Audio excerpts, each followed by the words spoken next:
சொன்னாவே ரீல் விடாத பேய் கதை விடுறேன்றாங்க. ஆமாம் சார். நீங்கள் படத்துக்கே பேய் கதைன்னு வச்சுருக்கீங்க. இதில் என்ன ரீல் சொல்ல போகிறீங்க? ரீலா இல்லை ரியலா? இது ரியலான்றதெல்லாம் இல்லை சார். இது வந்து முழுக்க முழுக்க வந்து ஒரு த்ரில்லர் படம், த்ரில்லர் அண்ட் சஸ்பென்ஸ் படம். இது நீங்கள் வந்து பேய் படம் ஜான்ராகவும் எடுத்துக்கலாம், ஒரு டெக்னாலஜி ஓரியன்ட் ஹாரர் ஃபில்மாக கூட பார்க்கலாம், இல்லைனா நீங்கள் ஒரு ஸ்கல்ப்டட் மூவியாகவும் பார்க்கலாம். இது வந்து நீங்கள் எப்படி வேணாலும் எடுத்துக்கலாம். ஸோ கதையோட டைட்டில் வந்து படத்துக்கு தேவையாக இருந்தனால தான் அதை வச்சுருக்கோம், இந்த பேய் கதை அப்படின்றது. படம் முழுக்க முழுக்க நான் சொன்னேன் இல்லையா, இது ஃபேமிலி என்டர்டெய்னர் முதல்ல சொல்லிட்டேன். ஸோ இது வந்து ஒரு பேயை வந்து வேறு மாதிரி காட்டுவாங்க படத்துலலாம். நாங்கள் அந்த பேயை வந்து இந்த படத்தில் வேறு மாதிரி காமிச்சிருக்கோம்.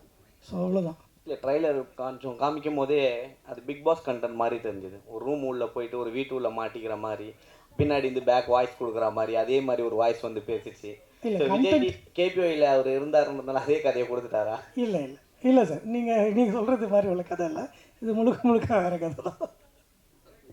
சொல்லுங்கள். சரிங்க சார். சரி.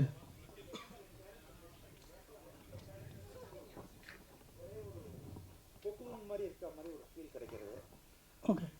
அதாவது வந்து இதில் வந்து படத்தில் வந்து நாங்கள் முதல்ல ஸ்கிரிப்ட் பண்ணும்போதே ஆரம்பிக்கும் போதே வந்து ஒரு பேய் படம் அப்படின்ற ஒரு ஃபோக்கஸ்லேயே படத்தை நாங்கள் எழுதலை. ஸ்கிரிப்டிங் உட்காரும்போது டைலாக்ஸ்லாம் உட்காந்து நாங்கள் எழுதும்போதே வந்து இது ஒரு பேய் படம், பேயை வச்சுலாம் தான் பண்ண போகிறோம் அப்படின்ற மாதிரி ஒரு பாயிண்ட்டுக்கு நாங்கள் கதையை எழுதலை. ஹாரர் ஒரே ஒரு செக்மெண்ட் தான் ஹாரரா, இல்லைன்னா வந்து இந்த ஃபீல்காக கொடுத்துருக்கீங்களா? அது ஒரு ஃபீல்காக இதுதான் சார், உள்ள எலிமெண்ட் தான். இது வந்து படம் ஃபுல்லாகவே நீங்கள் வந்து ஸ்கோபிஃபைடாக எடுத்துக்கலாம். அதாவது எப்படின்னா, படம் ஃபோக்கஸ் வந்து உங்களுக்கு ஃபுல்லாகவே த்ரில்லிங்காக தான் இருக்கும். நீங்கள் பார்க்கும்போது படத்தோட ஸ்டார்டிங்லேருந்து எண்டு போர்ஷன் வரைக்குமே த்ரில்லிங்காக தான் இருக்கும். பட் அதுக்குள்ளே என்ன எலிமெண்ட் இருக்குன்றதை நீங்கள் படத்தில் பார்த்தீங்கன்னா தான் உங்களுக்கு தெரியும். சார், ஏதாவது காம்ப்ரமைஸ் பண்ண வேண்டியிருந்தா சில இதுக்கு எல்லா ஆடியன்ஸும் கேட்டர் பண்ண வேண்டியிருக்கு. எங்கேயாவது ஒரு பிட் லூப் ஹோல்ஸ் ஏதாவது செட்ரேட் பண்ண வேண்டியிருந்தா? சார் கண்டிப்பாக சார். ஏன்னா காம்ப்ரமைஸ் இருக்கும், அதாவது வந்து பட் ஆனால் அதை வந்து எப்படி நம்ம அந்த காம்ப்ரமைஸை எப்படி நம்ம ஃபுல்ஃபில் பண்ணுறோன்னு ஒன்று இருக்கு இல்லையா. எல்லா இதுலேயுமே காம்ப்ரமைஸ் இருக்கும். நீங்கள் எல்லா செக்மெண்ட்ஸில் போகும்போது நம்ம ஒன்று யோசிக்கும் போது அந்த இடத்துல ஒரு மைனர் காம்ப்ரமைஸ் இருக்கும். பட் அதை நான் ஃபுல்ஃபில் பண்ணியிருக்கேன் இந்த படத்தில். என்ன தான் அது காம்ப்ரமைஸாக இருந்தாலும் அதை எப்படி அதை கரெக்டாக கொண்டு வரணுன்றதை ஜஸ்டிஃபை பண்ணியிருக்கேன். ஃபார் எக்ஸாம்பிள், இப்போ நாங்கள் நிறைய படங்கள் அனிமேஷன் போர்ஷன்ஸ்லாம் வந்து அனிமேஷனை வேறு மாதிரி ஒரு பாயிண்ட் ஆஃப் வியூவில் தான் இருக்கும். அதாவது ரொம்ப பிரம்மாண்டம், ரொம்ப அனிமேஷன்னாலே அப்படி தான் நான் பார்க்குறோம் இல்லையா, பிரம்மாண்டம், அதில் நிறைய வருஷம் ஒர்க் பண்ணுறாங்க, அதோட போர்ட்ரேஷன்ஸ் வேறு மாதிரி இருக்குது. நாங்கள் வந்து விஆர் டெக்னாலஜி, இப்போ குழந்தைங்களாம் விஆர் போட்டுட்டு விளையாடுறாங்க இல்லையா, சும்மா கண்ணில் மாட்டிப்பாங்க, அவங்க போவாங்க, திடீர்னு பார்த்தா டமால் விழுகிற மாதிரி அவங்க நடிச்சுப்பாங்க. ஏன்னா உள்ளே நடக்கிறது என்னன்னு தெரியாது, பட் உள்ளே வந்து அவங்க விஷுவலைஸ் பண்ணிக்கிறாங்க. அந்த விஷுவலைஸ் எஃபெக்ட்ஸை கொஞ்சம் இதில் யூஸ் பண்ணியிருக்கோம்.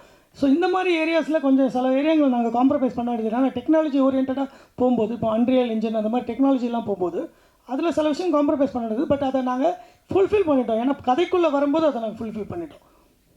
Thank you sir. Thank you sir. Sabesh sir, நீங்கள் தேவா சார் ஃபேமிலிலேருந்து வந்திருக்கீங்க. தம்பி வந்து வந்திருக்காரு, ஸ்ரீகாந்த் தேவா. எங்களுக்கு ஒரு ஆதங்கம் இருக்குது. 400 படத்துக்கு மேலே தேவா சார் இசையமைத்திருக்காரு. ஆமாம், நிறைய மக்கள் ரீச் ஆகிருக்காரு. ஸ்ரீகாந்த் தேவா சார் கூட அந்த கருவறை படத்துக்கு தேசிய விருது வாங்கியிருக்காரு. தேவா சாருக்கு தேசிய விருது கிடைக்கல. அதை பற்றி என்ன நினைக்கிறீங்க? கஷ்டமாக தான் இருக்குது. ஆமாம், எவ்வளோ நல்ல படங்கள்லாம் பண்ணியிருக்காரு, நல்ல பாடல்கள்லாம் கொடுத்துருக்காரு. எல்லாருக்கும் என்ன சொல்லுவீங்க, தேவனா கானான்னுவீங்க. அது கிடையாது. ஒரு படத்தில் ஒரு பாட்டு இருக்கும் அந்த மாதிரி. ஆனால் மற்ற 5 பாட்டும் மெலடி சாங் இருக்கும், அதை நீங்கள் கேட்டிருக்கலாம். ஆனால் அது என்னமோ தெரியல, அவருக்கு இதுக்கு கிடைச்சிருக்க வேண்டியது அந்த என்ன பண்ணாது, நலம் நலம் அறியாவல் காதல் கோட்டைக்கு கிடைச்சிருக்கணும். பட் அது மிஸ் ஆயிடுச்சு. பரவாயில்ல, அதனால ஒன்றும் நமக்கு வருத்தம்லாம் கிடையாது. தேவா வாங்கினாலும் அண்ணன் வாங்கலைன்னா இந்த பையன் வாங்கிட்டார் இல்லையா, அது போதாதான் நமக்கு இல்லையா. Thank you sir. டைரக்ட் சார், இது வந்து பயமாக இருக்குமா இல்லை காமெடியாக இருக்குமா? காமெடி கலந்த பயமாக இருக்கும் சார். ஏன்னா பயம் இருக்குது கண்டிப்பாக. சில ஸ்பாட்ஸில் பயம் இருக்குது நிறைய. அதான் சொன்னேன் இல்லையா, ஒரு செக்மெண்ட் பண்ணியிருக்கோம், ஒரு லேயர்ஸ் பண்ணியிருக்கோம். படம் ஸ்டார்டிங்லேருந்தே ஒரு லேயர்ஸ் பண்ணியிருக்கோம். ஒரு லேயர்ஸுமே உங்களை வந்து கன்ஃபியூஷன்லேயே கொண்டு போகும். அந்த மாதிரி உள்ள படம். அதில் சில இடத்துல நீங்கள் கண்டிப்பாக பயப்படுற எலிமெண்ட்ஸும் இருக்குது. அந்த பயன்றதை நான் தான் சொன்னேன் இல்லையா, இப்போ குழந்தை பார்க்கும்போது பயப்படுற அந்த பயம், அந்த ஸ்கேரி பயம்லாம் கிடையாது. அதான் நான் சொன்னேன், ரத்தம் கிடையாது, அர்த்தம் போடுறது கிடையாது, கை ஏதோ பிச்சு கிடக்கிறது கிடையாது, இல்லை உங்களை சவுண்டை வச்சு டமான்னு உங்களை பயன்படுத்த கிடையாது. பட் சில இடத்துல அந்த ஸ்பாட்ஸ் வச்சுருக்கோம். அது நான் இப்போ சொல்ல முடியாது. படத்தில் பார்த்தீங்கன்னா அந்த ஸ்பாட்ஸ் உங்களுக்கு புரியும். Music director sir. சார் இதில் உங்களுக்கு இசையமைக்கும் போது உள்ள சவால்கள் எப்படிங்க சார்? ஆக்சுவலி இதில் இருக்க சவால்லாம் ஒன்றுமே பெருசாக இல்லை. ஏன்னா நானும் அவனும் மியூசிக்கில் ரொம்ப ட்ராவல் பண்ணியிருக்கோம். ஸோ அவர் கேட்டது நான் கொடுத்துட்டேன்னு நினைக்கிறேன். பெரிய எனக்கு கஷ்டமாக தெரியல.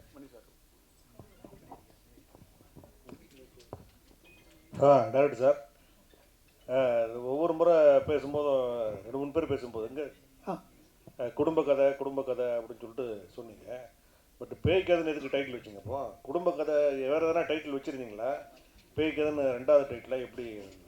சார் இல்லை சார், இப்போ நீங்கள் ஒரு பேய்ன்ற ஒரு ஜான்ரில் ஒரு படம் பண்ணும்போது இந்த டைட்டில் கரெக்டான கதை தானே. இது வந்து ஃபேமிலிக்காகன்றதுக்காக உள்ள பேய் கதைன்னு வைக்கல, அந்த மாதிரி ஒரு பாயிண்டில் எதுவுமே வைக்கல. அது அப்படி யோசிக்கல. இந்த பேய் ஜான்டர் தான், இது வந்து பேய் ஜான்டர் இருக்குது இந்த படத்தில். அப்படி ஒரு ஜான்டர் இருக்கும்போது நான் இந்த டைட்டில் எனக்கு அது ஆப்டாக இருக்கும் அப்படின்றத முதல்ல எனக்கு தோணுச்சு. இந்த கதையை குடும்பத்தோடு வந்து பார்க்கலான்றதுனால அது குடும்பம் இருக்காது. ஆமாம் சார். இல்லை பேய் கதையும் குடும்பத்தோடு பார்க்கலாண்ணா. பேய் கதை குடும்பம் ஏன் சார்? இப்போ காஞ்சனா வந்துருந்தது, எத்தனையோ படங்கள் வந்திருக்கு. ஃபேமிலி ஆடியன்ஸ் தான் அதிகமாக போய் படம் பார்க்குறாங்க. கரெக்டுங்களா? முனி இதெல்லாம் அந்த சீசன் அந்த ஃபுல்லாகவே இப்போ டிடி ரிட்டர்ன்ஸ் வந்தது, அதுவும் போய் ஃபேமிலியாக தான் உட்காந்து படம் பார்க்குறாங்க இல்லையா? பேய் படங்கள் எல்லாரும் பார்க்குற ஒரு செக்மெண்ட் தான். அது நம்ம எப்படி காட்டுறோன்றது. நான் இப்போ வந்து ஹாரிஃபைடாக அதை காமிச்சேன்னா அது எனக்கு கண்டிப்பாக சென்சாரில் வரும்போது உங்களுக்கு அது தெரியும் இல்லையா? அவ்வளோ ஹாரிஃபைக்காக இருந்ததுன்னா படம் அது வேறு கேட்டகரியில் போயிடும். சபேஷ் சார், சார் இப்போ வந்து மியூசிக் டைரக்டர் பூரா எல்லோரும் மொத்தமாக குத்தகை எடுத்துடுறாங்க. எடுத்துகிட்டு 15 கோடி 20 கோடின்னு ஸ்டார்ட் பண்ணிட்டு இன்ஸ்ட்ருமெண்ட் ஆளுங்களுக்கு வேலையே கொடுக்கறதில்ல. உங்கள் யூனியன் அதுக்காக என்ன செஞ்சுக்கிட்டு இருக்கு சார்? நான் வந்து யூனியனில் பிரசிடெண்ட்டாக இருக்கேன். அதனால தான் கேட்குறேன் சார். செக்ரட்டரி முரளி. ஆமாம் சார். எவ்வளவோ நாங்கள் சொல்லி தான் பார்க்குறோம். ஒரு 50% தொழிலாக ரொம்ப கஷ்டப்பட்டுக்கிட்டு இருக்காங்க சார். அது வந்து ஏன்னா பார்த்தீங்கன்னா இப்போது இருக்கிறவங்கெல்லாம் வந்து உதவித்தொகை கேட்டு வராங்க. அவங்க சப்ஸ்கிரைபே பண்ண முடியாது. எப்படி சார்? ஒர்க்கிங் பேமெண்ட்டே கட்டுறது இல்லை யாரும் மியூசிஷியன்ஸ். அதாவது இப்போ வர்ற மியூசிஷியனுக்கு ஒரு யூனியன் இருக்கிறதே தெரியறதில்லை. அதனால் அவங்க பெரிய மியூசிக் டைரக்டர் நீங்கள் போய் சொல்லணும் 50% நீங்கள் சார் சொல்ல தான் சார் முடியும். இது அவங்க சில விஷயங்கள் சில அடாப்டேஷன் பண்ணிக்கணும். ஆமாம். சித்ராமணி சார் 40 வருஷமாக இருக்கீங்க. நேற்று பிறந்தநாள் கொண்டாடினீங்க. ஃபிலிம் ரோலில் படம் எடுத்து நீங்கள் டிஜிட்டல் வரைக்கும் வந்துட்டீங்க. நம்ம ஏன் ஃபிலிம் கம்பெனி ஊட்டியில் மூடினாங்க நம்ம கேட்க முடியாது. அது மாதிரி வாசுதேவன் சார் சொன்னார் காம்ப்ரமைஸ் இருக்கான்னு கேட்டார். கண்டிப்பாக காம்ப்ரமைஸ் இருக்குது. பட்ஜெட் வைஸ் இருக்குது. இல்லை பொதுவாக ஒருத்தனை சாவடிக்கிறது தான் மேட்ரு. மிஷின் கன் வச்சு ஒரு 60 புல்லட் வச்சு அடிக்கிறதோட ஒரு துப்பாக்கியில் எடுத்து டப்புன்னு சுட்டுறது இருக்குது. அது மாதிரி காம்ப்ரமைஸ்களும் இந்த படத்தில் இருக்குது. ஆனால் கதையும் கதாபாத்திரங்களும் சிதைக்காத அளவுக்கு அருமையாக வந்திருக்கிறது. அனைவரும் வந்திருந்து படத்தை வாழ்த்துமாறு கேட்டுக்கொள்கிறோம். இதில் இன்னொன்று, எல்லாருமே ஆர்டிஸ்ட் நடிகர் எல்லாரும் உட்கார வச்சுருக்கீங்க. Technician, DOP, editor, stunt master எல்லாம் உழைச்சாங்க பயங்கரமாக கடுமையாக. ஏன் அவங்கள மேலே இது வரைக்கும் நான் அந்த மாதிரி டிஓபிங்களை கீழே உட்கார வச்சு பார்த்ததில்ல. எடிட்டர் மேலே கூப்பிட்டு இல்லை சார், ஆக்சுவலாக மேலே தான் ஃபஸ்ட்டு கூப்பிட்டு ஃபோட்டோ எடுத்தோம். குரூப் ஃபோட்டோ எடுத்தோம். இப்போ எல்லாரும் பேசணும். எல்லாருமே பேசினாங்க. கேள்வி கேட்கணும்னா சொல்லுங்கள், நான் கொடுக்குறேன். கேள்வி கேட்கலாம் நீங்கள். அவர் வேணாம் தான் சொல்கிறேன். ஓகே, அனைவருக்கும் நன்றி, வணக்கம்.